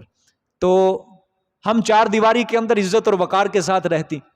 ٹھیک ہے. وہ خود ہی یہ کام، لیکن باہر نکلی وہ کام کے لیے. ٹھیک ہے. اللہ نے تزودان یہ لفظ اللہ پاک نے بیان کر کے ان کی شرم و حیا کو بیان کر دیا، اور مزید آگے اللہ اور بیان کریں گے. ٹھیک ہے. مزید اللہ اور بیان کریں گے ان کی شرم و حیا کو. لیکن پھر بھی وہ الگ تھلگ کھڑی تھی سب سے. اگرچہ وہ مزدوری کے لیے باہر نکلی، اپنے مویشیوں کے لیے باہر نکلی، لیکن شرم اور حیا کو انہوں نے بالکل نہیں کھویا تھا، بالکل نہیں انہوں نے کھویا تھا. سمجھ آ گئی ہے؟ اللہ اکبر. بھائی غربت جو ہوتی ہے نا، انسان سے بڑا کچھ کروا دیتی ہے. اللہ سب کو فقر سے بچائے، محتاجی سے بچائے. یقین کرو یہ جو فقر ہے، محتاجی ہے، یہ انسان کو کفر تک بھی پہنچا دیتا ہے. کس طرح؟ جب فقر آتا ہے، تنگی آتی ہے انسان کے اوپر، تو اللہ کے اوپر شکوے باندھتا ہے، اور جب اللہ کے اوپر شکوہ باندھا، وہ تو گیا، ایمان سے گیا، خارج ہو گیا، نکل گیا. ٹھیک. مثال کے طور پہ کسی کے اوپر تنگ دستی آئی، اس نے زبان سے صرف اتنا لفظ کہنا ہے کہ یا اللہ میرے ساتھ کیا کر دیا تو نے، یہ اور کوئی ڈھونڈا ہی نہیں تجھے، میرے اوپر کیوں مصیبتیں آ رہی ہیں، بس یہی بات ہے اس کی، یہی بات ہے، بس نکل گیا، وہ ایمان سے ہاتھ دھو بیٹھا۔ فقر، تنگ دستی، محتاجی انسان کو مایوس کرتی ہے، تو یہی مایوسی اس کو کفر تک پہنچا دیتی ہے، نا امیدی جو ہوتی ہے۔ ہاں، چھوٹے چھوٹے بچے ہیں نا آج غریبوں کے، دیکھو وہ بیچارے سکول نہیں جاتے، فیسیں کتنی کتنی ہیں، 10,000 12,000 لے رہے ہیں، لیکن وہ بیچارے غربت سے تنگ آ کر اپنے بچوں کو کہاں بھیجتے ہیں؟ مزدوری کرنے کے لیے، دیہڑی لگانے کے لیے۔ افلاس کی بستی میں جا کر تو دیکھو، وہاں بچے تو ہوتے ہیں مگر بچپن نہیں ہوتا، بچپن نہیں ہوتا، وہ بچے تو ہیں چھوٹے، وہ تو کھیلنے کی زندگی تھی ان کی، وہ تو بادشاہت کی زندگی تھی۔ چھوٹے چھوٹے بچے ہوتے ہیں نا، وہ بیچارے جب آپس میں سب اکٹھے ہوتے ہیں کیا کہتے ہیں؟ یہ زمین میری ہے، میں یہ خرید لوں گا، میں بڑا ہو کے پاکستان خرید لوں گا، میں بڑا ہو کے انگلینڈ خرید لوں گا۔ وہ خیالی جاگیریں اپنی بہت زیادہ بنا لیتے ہیں، وہ بادشاہی زندگی۔ لیکن جو غربت کی زندگی، جب غربت نے ان کو مار دیا تو پھر وہاں اس بستی کے اندر بچپن نہیں ہوتا، بچے ہوتے ہیں۔ اللہ سب کو بچائے غربت سے۔ حالات پلٹنے پہ آئے، ایک لمحہ نہیں لگتا، خدا کی قسم ایک لمحہ۔ انسان تکبر، غرور کے اندر اپنے آپ کو بڑا سمجھ لیتا ہے اور اللہ کو بھی کمزور سمجھ بیٹھتا ہے وہ۔ صحیح بات ہے، صحیح بات ہے۔ یہ جب پیسہ آ جاتا ہے نا، انسان کے نیچے گاڑی آ جاتی ہے، مال آ جاتا ہے، تو پھر انسان اللہ کو کمزور سمجھنے لگ جاتا ہے۔ تکبر کس کو کہتے ہیں؟ اپنے آپ کو کیا سمجھ لیا؟ اس نے بڑا سمجھ لیا ہے۔ یہ تکبر ہے نا، مجھے اب آ کے اس کا مفہوم اصل پتا چلا ہے اب، وگرنہ تکبر کا ہم مفہوم ہم کیا سمجھتے ہیں کہ جس کے پاس گاڑی آ جائے، پیسہ آ جائے، مال آ جائے اور وہ اپنے آپ کو بڑا سمجھنے لگ جائے، بس وہ تکبر ہے۔ اتنا محدود نہیں ہے تکبر، اتنا چھوٹا نہیں ہے تکبر کہ بس یہی مفہوم ہے اس کا۔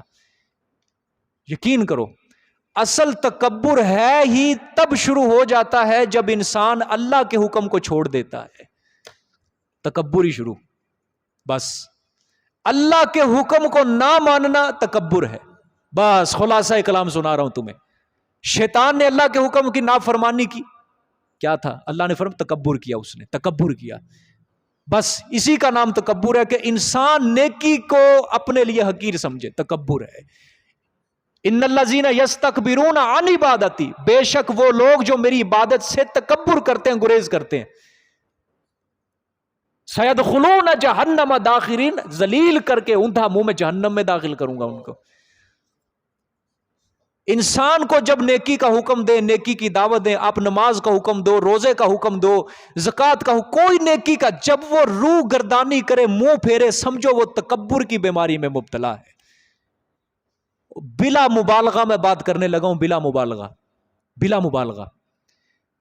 کوئی یہاں پہ بیٹھ کے یہ نہ سمجھے میں اس بیماری سے پاک ہوں، بلا مبالغہ کہتا ہوں، میرے سمیت ہر کوئی تکبر میں مبتلا ہے، بلا مبالغہ کہہ رہا ہوں، سمجھ آئی؟ اللہ کے حکم سے روح گردانی بابا کیا ہے؟ یہ تکبر ہے۔ بس خلاصہ کلام تمہیں سنا رہا ہوں۔ مال، پیسہ، ہم کیا سمجھتے ہیں کہ بس امیر ہی تکبر، غریب بھی تکبر کرتا ہے۔ چلو امیر کو تو اللہ نے مال دے دیا، ٹھیک ہے، اور وہ نہیں آتا دین کے رستے کی طرف، یہ اس کے اوپر ایک لعنت ہے۔ لیکن غریب نہ مال ہے نہ اللہ کی طرف آ رہا ہے، اس کے اوپر تو دوہری لعنت ہے۔ سمجھ آئیے کہ نہیں بات؟ نہ دنیا ملی نہ دین ملا، نہ خدا ملا نہ وصال صنم، نہ ادھر کے رہے نہ ادھر کے رہے۔ یہ اللہ نے قرآن میں بھی فرمایا کہ یہی واضح خسارہ ہے، نہ دین نہ دنیا، کچھ بھی نہیں، یہ دوہری لعنت ہے اس کو۔ اور یاد رکھنا تکبر جو ہے اللہ نہیں چھوڑتا اس کو، دنیا کے اندر اللہ اس کی گردن کے اندر جو سریا ہوتا ہے نا اس کو مروڑتا ہے، پھر ایک بار توڑتا ہے اس کو، جس کے اندر آ جاتا ہے۔ کسی لحاظ سے بھی تکبر ہو، کسی لحاظ سے، اللہ ایسی مصیبت بھیجتا ہے راتوں رات اس کے اوپر، سارا مال، پیسہ، گاڑیاں، سب کچھ تباہ ہو گیا۔ سنتے نہیں ہو؟ کروڑوں کھربوں کی جاگیروں کا مالک تھا وہ بندہ، رات کو گھر میں آگ لگی، سارا کچھ راکھ ہو گیا، بچے ختم، بیوی ختم، گاڑی جل گئی، سب کچھ راتوں رات سڑک کے اوپر آ گیا۔ نہیں سنتے واقعات ایسے؟ ہمارے سامنے ایسے واقعات۔ یہ اسی طرح تکبر. پھر جب تکبر ٹوٹتا ہے پھر کیا ہوتا ہے؟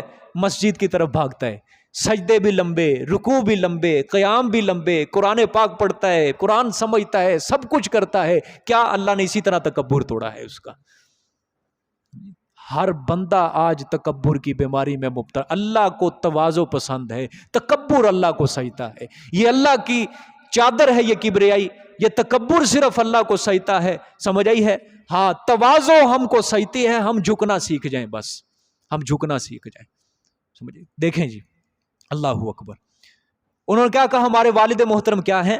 بوڑھے ہیں. سبحان اللہ. ہائے.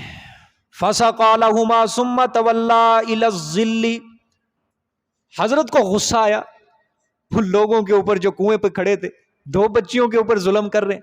حضرت گئے، ہجوم کو ہے وہ پیچھے دھکیلا، سب کو کنویں کے منہ پر پہنچ گئے. تو 10 بندے، وہ ڈول اتنا بھاری تھا، 10 بندے ڈول بھر کے کنویں سے نکالتے تھے. حضرت نے کہا ادھر دو، میرے پاس ڈول دو. انہوں نے کہا دو اس مولوی صاحب کو دو، کیا کرتا ہے یہ. حضرت نے ڈول ڈالا، اکیلے نے پورا وہ ڈول اٹھا کے نکال دیا بھائی. اور ان بچیوں کو پانی، اس کے مویشیوں کو پلایا، وہ پانی مٹکوں کے اندر بھرا، چلی گئی گھر. اللہ اکبر. اب کیا ہوا؟ قرآن کہتا ہے فَسَقَى لَهُمَا، پس پانی پلا دیا حضرت نے واسطے ان کے. پانی پلا دیا کیوں؟ بوجہ رحم آنے کے، دل میں رحم آ گیا حضرت موسیٰ کے، پانی پلا دیا. لیکن ثُمَّ تَوَلَّى إِلَى الظِّلِّ، پھر پھرے آپ طرف سائے کے، درخت کے سائے کے. سمجھ آئی ہے؟ ہاں. کس طرح بھئی؟ حضرت کہاں سے آئے تھے؟ ملک مصر سے آئے تھے، ٹھیک ہے. اللہ اکبر. بھوک کے ستائے ہوئے تھے، درخت کے سائے میں بیٹھ گئے. سمجھ آئی؟ سستان، مسافری کی حالت، اجنبیت، غربت، تینوں چیزیں حضرت کے پاس اب اکٹھی ہیں. مسافری کی حالت، اور جہاں پہ بیٹھے ہیں اجنبیت اور غربت، تینوں چیزیں اکٹھی. سب سے بڑا صدمہ، جیب کے اندر درہم دینار نہیں، کوئی پیسہ نہیں، کوئی مال نہیں، کچھ بھی نہیں جیب کے اندر. اللہ اکبر. بھوک اتنی شدید کہ پیٹ پیٹ کے ساتھ لگا ہوا ہے، نہ سر چھپانے کی جگہ، وطن بھی اپنا نہیں، شدید پاؤں بھی زخمی ہو چکے ہیں، پھڑے پھٹے پرانے کپڑے پہنے ہوئے ہیں، نہ کوئی مونس و غمخوار ہے، نہ کوئی غم گساری کرنے والا ہے. یہاں پہ کوئی ٹھکانہ نہیں، کوئی آسرا نہیں، کوئی سر چھپانے کی جگہ نہیں. اسی حالت کے اندر حضرت موسیٰ نے اپنے سچے داتا کو پکارا. سمجھ آئی ہے؟ کس کو پکارا؟ سچے داتا کو پکارا. کیا کہا؟ اللہ اکبر. فقال رب انی لما انزلت الی من خیر فقیر. بس فرمایا حضرت نے، اے میرے رب، بے شک میں واسطے اس کے جو اتارے تو، انزلتا جو اتارے تو، الیہ طرف میرے، من خیر کوئی بھلائی، کوئی خیر، فقیر میں محتاج ہوں، میں سوالی ہوں، میں منگتا ہوں. سمجھ آئی؟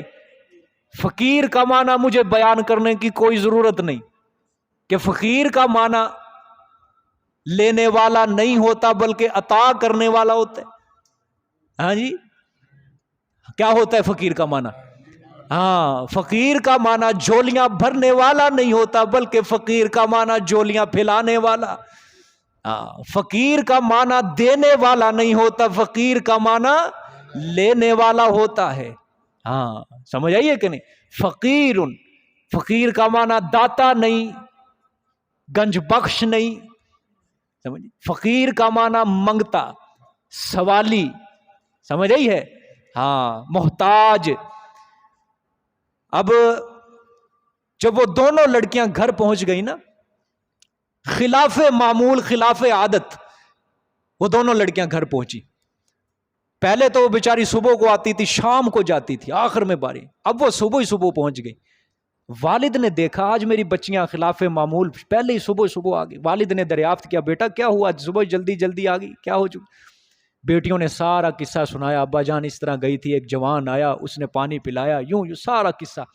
والد نے کہا کہ میری بچی، اس کو بلا کے تو لے کے آ، اس جوان کو میرے پاس، میں اس کو اس کے احسان کا بدلہ دوں. اس کو کیا دوں؟ ادھر سے حضرت موسیٰ دعا کر رہے ہیں، یا اللہ روٹی دے. سمجھ آئی؟ یا اللہ کوئی خیر، کوئی بھلائی، کوئی روٹی. اللہ نے حضرت کی دعا کو قبول کر لیا. ادھر سے حضرت شعیب علیہ السلام نے کہا اس کو بلا کے تو لے کے آؤ. سمجھ آئی ہے؟ اللہ ہو. ایک جملہ کہنے لگا ہوں، سبحان اللہ کہنی آپ نے. ٹھیک ہے، اللہ نے حضرت کی دعا کو قبول کر لیا. حضرت موسیٰ علیہ السلام کی دعا کو قبول کر لیا. اللہ نے فرمایا، حضرت موسیٰ نے کہا یا اللہ روٹی دے. اللہ نے فرمایا کہ میں اس کو صبح کو روٹی دوں گا، شام کو پھر بھوک ستائے گی، پھر روٹی مانگے گا، پھر اگلے دن بھوک ستائے گی، پھر روٹی مانگے گا. اللہ نے فرمایا کیوں نہ میں موسیٰ کو روٹی پکانے والی ہی دے دوں. سمجھ آئی کہ نہیں؟ اس کو روٹی پکانے والی دیتا ہوں ایک. وہ اب روٹی مانگ رہا ہے، پھر بھوک لگے گی، پھر روٹی مانگے گا، پھر بھوک لگے گی، اس کو روٹی پکانے والی ہی دے دو. سمجھ. حضرت شعیب علیہ السلام نے اپنی بڑی بیٹی جس کا نام تھا صفورہ، بڑی بیٹی، اس کو بھیجا. اچھا دیکھیں جی، فَجَاءَتْهُ إِحْدَاهُمَا تَمْشِي عَلَى اسْتِحْيَاءٍ، پس آئی حضرت کی خدمت میں ایک ان دونوں میں سے ایک بڑی لڑکی حضرت کی خدمت میں. کس کی؟ حضرت موسیٰ کے پاس. قرآن نے آنے کا انداز بھی بیان کیا اس لڑکی کا کس طرح آئی تھی. تمشی علی استحیاء، چلتی تھی اوپر حیا کے. سبحان اللہ. حیا شرم و حیا کی طرح چل کے آ رہی تھی. کیوں نہ چلتی کہ ایک پیغمبر کے گھر کی تربیت یافتہ لڑکی تھی. وہ شرم و حیا کا مجسمہ.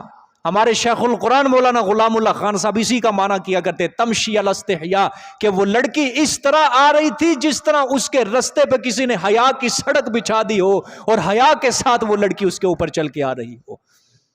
ہاں، عورت کہتے کس کو ہیں؟ کہ جو غیر محرم سے شرم کرے، حیا کرے، اپنا سر ننگا اس کے سامنے نہ کرے، اپنا چہرہ اس کے سامنے، وہی عورت ہوتی. عورت کا مطلب ہی کیا ہے؟ چھپنے والی.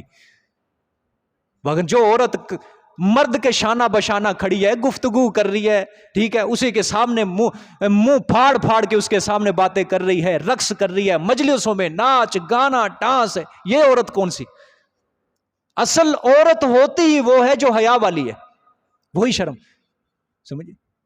ایک جنگ کے موقع پہ، آپ صلی اللہ علیہ وسلم کے زمانے کی بات ہے، ایک جنگ کے موقع پہ کسی صحابیہ کا لڑکا شہید ہو گیا جنگ میں. اب جب اس کو پتا چلا، بے قرار ہوئی، بے صبری کا مظاہرہ کیا اس نے، بے قرار ہوئی، اس کے آنکھوں کا نور سلب ہو گیا، دوڑتی ہوئی با پردہ دوڑتی ہوئی آپ صلی اللہ علیہ وسلم سے اس خبر کی تصدیق کے لیے آئی. جب یہ آ رہی ہے نا، با پردہ ہے، جب یہ آئی تو لوگوں نے دیکھا، لوگوں نے کہا بیٹا شہید ہو گیا اور ابھی بھی اس کو پردے کی پڑی ہوئی ہے. اس عورت کے کانوں میں جب یہ آواز گئی، اس عورت نے کہا کہ لڑکا کھویا ہے، اپنی شرم و حیا کو نہیں کھویا. اپنی شرم و حیا کو میں نے نہیں کھویا. بیٹا شہید ہو گیا لیکن حیا میری اسی طرح. یہ اسلام کی تصویر ہے، یہ اسلام کی تصویر. آج ہماری عورتوں نے کیا سمجھ لیا؟ یورپ کی تہذیب و تمدن کے اندر ترقی ہے، اس کو آزادی سمجھتی ہیں، میرا جسم میری مرضی، میرا جسم میری مرضی. اس یورپ کے اپنے لیے ترقی کا راز سمجھ لیا. فاطمہ کی نام لیوا آج دوپٹے سے بے نیاز ہو گئی. عائشہ کی نام لیوا آج بے پردہ پھر رہی ہے. امت محمدیہ صلی اللہ علیہ وسلم کی بیٹیاں آج بے پردہ ہو کے گلیوں کے اندر پھر رہی ہے. کوئی ان کو پوچھنے والا نہیں، کوئی سبق دینے والا نہیں ہے آج ان کو. اللہ اکبر. کون سمجھائے ان کو کہ عورت جو ہوتی ہے وہ گھر کی زینت ہوتی ہے، محفلوں کا چراغ نہیں ہوتی، گھر کا وقار ہوتی ہے، مجلسوں کی شمع نہیں ہوتی عورت. کون سمجھائے ان کو؟ سمجھائیے کیا عورت، یہ آزادی عورت کی کہ آدھا لباس اور 1 روپے کی ماچس کی ڈبیا کے اوپر اس کی تصویر لگی ہوئی ہے اور پاؤں کے نیچے روندا جا رہا ہے. یہ آزادی ہے. بسوں کے اندر، جہازوں کے اندر مسافروں کے نخرے برداشت کرتی پھرے، یہ آزادی ہے، یہ ترقی ہے. اللہ اکبر. تو یہ لڑکی کس طرح ہی؟ حیا پر. اللہ قالت ان ابی یدعوک لیجزیک، کہا لڑکی نے بے شک میرے ابا بلاتے ہیں آپ کو تاکہ آپ کو بدلہ دیں اجر ما سقیت لنا، جو پلایا ہے تو نے ہمارے مویشیوں کو پانی، اس کا احسان کا بدلہ. فلما جاءہ، پس جب آ گئے اس کے پاس حضرت موسیٰ علیہ السلام اور بیان کیا اس پر پورا حال. اچھا یہ مرد کون تھا؟ بزرگ حضرت شعیب علیہ السلام تھے. یہ ذہن میں رکھنا، یہ کس کی بیٹیاں تھیں؟ حضرت شعیب. ٹھیک ہے. جب حضرت آ گئے شعیب علیہ السلام کے پاس، وقص علیہ القصص، ٹھیک ہے، تو بیان کیا اس پر پورا حال. ٹھیک ہے. قال حضرت شعیب نے فرمایا لا تخف، تو خوف نہ کر. لا تحزن نہیں ہے یہاں پہ، اب لا تخف ہے. بچپن کے حالات سنائے، ولادت کا قصہ سنایا، سارے حالات، فرعونیوں کے ظلم سنائے، اور قبطی کو مکہ مار کر جو بھاگے تھے، فرعون نے جو قتل کا آرڈر دیا تھا وہ جب سنایا، حضرت شعیب نے فرمایا لا تخف، اب تیری جان کو کوئی خطرہ نہیں ہے. سمجھ آ گئی ہے؟ ہاں. نجوت من القوم الظالمین، ہاں نجات پالی تو نے قوم ظلم کرنے والی سے، کہ یہاں پر فرعون کی سلطنت نہیں چلتی اس سرزمین پر. سمجھ آ گئی ہے؟ اللہ اکبر، سبحان اللہ. آگے دیکھیں جی. قالت احداہما یا ابت استاجرہ. اب یہ گفتگو چل رہی تھی حضرت شعیب اور حضرت موسیٰ کی. وہ جو بڑی بیٹی تھی نا حضرت شعیب کی، وہ بول پڑی. اس نے کہا قالت احداہما، کہنے لگی ایک لڑکی ان دونوں سے، بڑی لڑکی صفورہ نام تھا. اچھا اسی کے ساتھ ہی حضرت موسیٰ کا نکاح ہوا تھا. یہ اللہ پہلے ہی ان کی محبت ایک دوسرے کے دل میں ڈال رہا ہے. سمجھ آئی ہے؟ کہا ان دونوں میں سے ایک نے یا ابت استاجرہ، اے ابا جان نوکر رکھ لیتے ہیں اس کو. اپنے ہاں کیا رکھ لیتے ہیں؟ موسیٰ کو ملازم، نوکر رکھ لیتے ہیں. ان خیر من استاجرت القوی الامین. ہاں ترجمہ غور سے. بے شک بہتر اس کا جو اجرت پر لے گا تو، بہتر اس کا جو اجرت پر لے گا تو، القوی جو طاقتور ہوئے، امانت دار ہوئے. اس نوجوان میں دونوں شرطیں پائی جاتی ہیں. لڑکی نے گواہی دی کہ ابا جان جو بہتر اور اچھا نوکر ہوتا ہے اس میں دو چیزیں ضرور ہونی چاہیے. ایک وہ طاقتور ہوئے، ایک کیا ہوئے؟ امانت دار. وہ دونوں شرطیں کیا اس میں کے اندر موجود. باپ نے کہا کہ بیٹا تو نے یہ دونوں شرطیں اس میں کہاں دیکھ لی؟ بیٹی نے کہا ابا جان اس کی طاقت کا اندازہ تو میں نے کنویں پر لگایا کہ جس ڈول کو 10 بندے نکال کے باہر نکالتے تھے بھر کے، وہ اس اکیلے نے نکال دیا. میں نے طاقت کا اندازہ وہاں پہ لگا لیا. اور اس کی امانت کا اندازہ میں نے کب لگایا؟ جب یہ حضرت موسیٰ علیہ السلام کو لینے کے لیے گئی نا، حضرت موسیٰ علیہ السلام نے فرمایا کہ میں تیرے آگے آگے چلوں گا، تو میرے پیچھے چلے گی. کیوں؟ اگر تو میرے آگے چلے گی، تیرے کسی جسم کے حصے، تیرے ہاتھ کے اوپر، تیرے پاؤں پہ میری نگاہ پڑے گی. میں نہیں چاہتا کسی غیر محرم پہ میری نگاہ پڑے، میں نہیں چاہتا. اس لیے تو میرے پیچھے چل، کسی ٹھیکری کے ذریعے یا اشاروں کے ذریعے تو راستے کی رہنمائی کرتی جا، نشاندہی کرتی جا، اس طرح میں تیرے آگے آگے چلوں. بیٹی نے جب یہ سنایا کہ ابا جان جب میں اسے لینے کے لیے گئی اس نے مجھے پیچھے چلنے کو کہا، خود آگے آگے، اس کی امانت کا اندازہ میں نے وہیں پہ لگا لیا. لہٰذا یہ کیا ہے؟ امانت دار. یہ نوکر رکھنا یہ بہتر ہے. یہ نوکر دونوں شرطیں. حضرت عبداللہ بن مسعود فرماتے ہیں دنیا میں 3 بڑے شخص قیافہ شناس ہوئے ہیں. 3 بڑے شخص.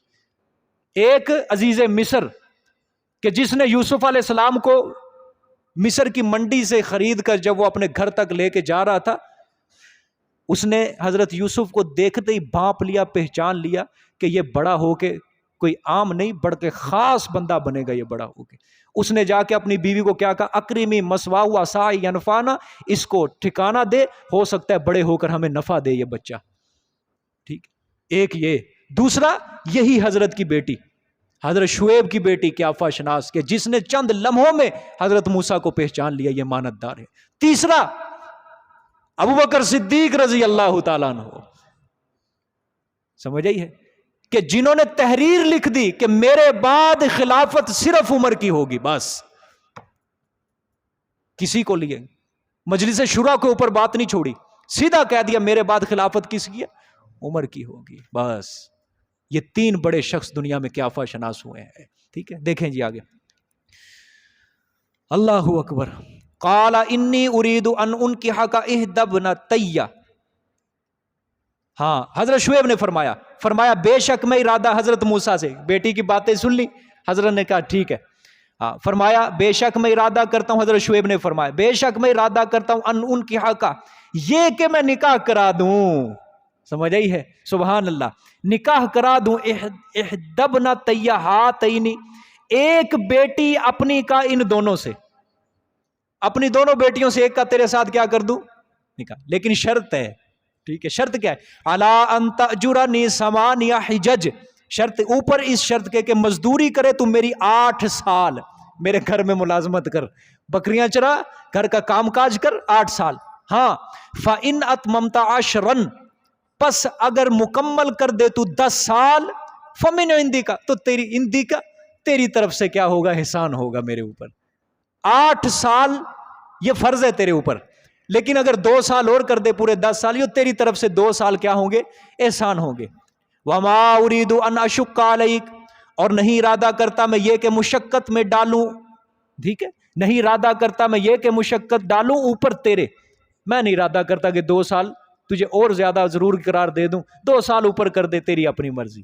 سَتَجِدُنِي إِن شَاءَ اللَّهُ مِنَ الصَّالِحِينَ، ان قریب رہا میرا معاملہ، ان قریب تو مجھے پائے گا اگر اللہ نے چاہا، الصالحین، خوش معاملگی کرنے والا، میری طرف سے تو کوئی جبر نہیں پائے گا، کوئی ظلم زیادتی زبردستی نہیں پائے گا، خوش معاملگی کرنے والا پائے گا۔ نوکر کو یہ بھی، انسان جو مالک ہوتا ہے نوکر کو یہ بھی تسلی دینی چاہیے ہماری طرف سے، بابا تیرے اوپر کوئی ظلم نہیں ہوگا، کوئی جبر نہیں ہوگا۔ دیکھو حضرت شعیب نے کیا کہا حضرت موسیٰ کو، خوش معاملگی کرنا، ہماری طرف سے کوئی ظلم زیادتی تیرے اوپر نہیں ہوگا۔ سبحان اللہ۔ آگے سے موسیٰ علیہ السلام بھی موسیٰ تھے نا، جواب دیکھو ذرا کیا دیا، قال ذالک بینی و بینک، فرمایا یہ بات پکی ہو گئی، بیٹی دینی ہے، ہاں تیار ہوں 8 سال، یہ جتنی مدت میں نے پوری کرنی وہ میرے اوپر چھوڑ، تیری بیٹی میں آج لے کے جاؤں گا، 8 سال مدت پوری کروں، 10 سال مدت پوری کروں، میری مرضی ہے۔ اب ہاں قال ذالک بینی و بینک، فرمایا یہ پکی ہوگی میرے اور تیرے درمیان، معاہدہ پکا ہو گیا۔ ہاں ایام الاجلین، جون سی 2 میعادوں میں سے پوری کروں گا میں، چاہے 8 سال پوری کروں چاہے 10 سال پوری، یہ میری مرضی، میرے اوپر چھوڑ دے، ٹھیک ہے۔ آگے قضیت فلا عدوان علی، ہاں پس نہیں ہوگی کوئی زیادتی میرے اوپر تیری طرف، تو کہہ رہا ہے نا کہ زیادتی جبر نہیں میں کروں گا، تیری طرف سے کوئی زیادتی جبر نہیں میں سمجھوں گا، چاہے میں 10 سال بھی پورے کر لوں چاہے 8 سال پورا کر لوں، ٹھیک ہے۔ اللہ اکبر، واللہ علی ما نقول وکیل۔ ہاں اور یاد رکھنا، ہاں یہ جو بھی ہم باتیں کر رہے ہیں نا اس کے اوپر میں اللہ کو نگہبان بناتا ہوں، مکرنا نہیں ہے گا، سمجھ آئی؟ اور اللہ پاک اوپر جو ہم کہہ رہے ہیں نگہبان ہے، ضامن ہے، سمجھ آئی ہے؟ اب سمجھو بات، حضرت نے یہ حضرت موسیٰ علیہ السلام نے کہا چاہے میں 8 سال پوری کروں چاہے میں 10 سال پوری کروں، یہ میری مرضی ہے، ٹھیک ہے۔ تمام مفسرین کا اس بات کے اوپر اتفاق ہے کہ حضرت موسیٰ نے 10 سال مدت کو پورا کیا تھا، 8 نہیں کیا بلکہ کیا ہے 10 سال مدت کو پورا کیا ہے، ٹھیک ہے۔ اور گواہ کس کو بنایا اس عہد نامے پہ؟ اللہ کو گواہ بنایا، ٹھیک ہے۔ خیر جب انہوں نے پوری کی مدت 10 سال تو بڑی بیٹی کا نکاح حضرت شعیب نے ان کے ساتھ کر دیا، اس کا نام صفورہ بتایا جاتا ہے۔ اچھا، خدمت کو لڑکی کا حق مہر مقرر کرنا، جس طرح حضرت شعیب نے کیا، خدمت کو لڑکی کا حق مہر، کیا ہماری شریعت میں جائز ہے؟ ہماری شریعت میں خدمت کو لڑکی کا حق مہر مقرر کرنا جائز نہیں ہے، پہلی شریعتوں کے اندر تھا، ہماری شریعت میں یہ منسوخ ہے۔ کیوں؟ قرآن پاک کے اندر آتا ہے ان تبتغوا باموالکم، عورتیں تلاش کرو اپنے مالوں کے ذریعے، حق مہر کے اندر مال ہونا ضروری ہے، پیسہ ہونا، نقدی سونا چاندی ہونا کیا ہے؟ ضروری ہے۔ اب خلاصہ کلام سمجھو، موسیٰ علیہ السلام مدین آنے سے پہلے قصر شاہی میں عیش و عشرت کی زندگی بسر کر رہے تھے، 30 سال شہزادگی کی زندگی بسر کر رہے تھے، سمجھ آئی ہے؟ اب خدا نے ان کو پیغمبر کے گھرانے میں پہنچا دیا، کس کے گھرانے میں؟ پیغمبر کے گھرانے میں، جہاں دن رات اللہ کی رحمتیں اور برکتیں برس رہی تھیں، سمجھ آ گئی ہے؟ آگے اسی طرح ایک نبی کی خانقاہ اور دارالتربیت کے اندر پہنچا دیے گئے۔ کیوں؟ حضرت موسیٰ نے بکریاں نہیں چرائی تھی ابھی تک، آپ صلی اللہ علیہ وسلم نے فرمایا ہر نبی نے بکریاں چرائی ہیں، حضرت موسیٰ کو اللہ پاک نے بکریاں چرانے کے لیے جو نفس کی میل کچیل اس ساری دور کرنے کے لیے، کیوں؟ آنے والے وقت میں ہم نے اس کو ایک مکمل شریعت دینی ہے اس بندے کو، اس لیے ایک پیغمبر کے گھرانے کے اندر حضرت موسیٰ کو کیا کر دیا؟ پہنچا دیا۔ آگے تاکہ 10 سالہ نصاب تربیت مکمل ہو جانے کے بعد اس کو محض اپنے فضل و کرم سے نبوت رسالت کے منصب کے اوپر کیا کر دوں؟ فائز کر دوں اس بندے کو، اور فرعون اور فرعونیوں کو اپنی قدرت کے کرشمے دکھاؤں، سمجھ آئی ہے؟ یہ جو آج تکبر کر رہے ہیں ملک سرزمین مصر کے اندر تکبر کر رہے ہیں، ان کو کیا دکھاؤں؟ اپنے قدرت کے کرشمے دکھاؤں، ٹھیک ہے، اور جب مجرمین کے جرم کا پیمانہ لبریز ہو جائے ان کو میں کیا کر دوں، ہلاک کر دوں، تباہ و برباد کر دوں۔ اس طرح ریاضتیں ہوتی ہیں۔ یہ تکبر، یہ اندر کی جو انائیں ہوتی ہیں، یہ اس طرح بزرگان دین بندوں کی مرواتے ہیں اپنی خانقاہوں کے اندر۔ ریاضتیں ہوتی ہیں، واش روم صاف کیے جاتے ہیں، صفائیاں کروائی جاتی ہیں، تکبر کے اسی طرح۔ بھائی دیکھو حضرت موسیٰ علیہ السلام شہزادگی کی زندگی بسر کر رہے تھے، اللہ نے 10 سال جو بکریاں چروائیں ہیں اسی وجہ سے، کیوں؟ ایک اور وجہ سمجھ لو، آنے والے وقت میں حضرت موسیٰ کے اوپر بڑی بڑی مصیبتیں آنی تھی، بڑی بڑی تکلیفیں آنی تھی، فرعونیوں کی طرف سے بھی، بنی اسرائیلیوں کی طرف سے بھی۔ اور جو 30 سال شہزادگی کی زندگی میں بسر کی ہو، وہ کس طرح تکلیفوں کو برداشت کر سکتا ہے؟ وہ کس طرح اذیتوں کو برداشت کر سکتا ہے؟ 10 سال بکریاں چرائیں، ملازمت کی، نوکری کی، اذیتیں، تکلیفیں برداشت کی، تاکہ آنے والے وقت میں میرا موسیٰ فرعونیوں کی اذیتیں برداشت کرنے کی بھی اس کے اندر طاقت ہو، اور اپنی بنی اسرائیلیوں کی طرف جو تکلیفیں آئیں وہ بھی کیا ہو، اس کے اندر برداشت ہو۔ جزاک اللہ، صدق اللہ۔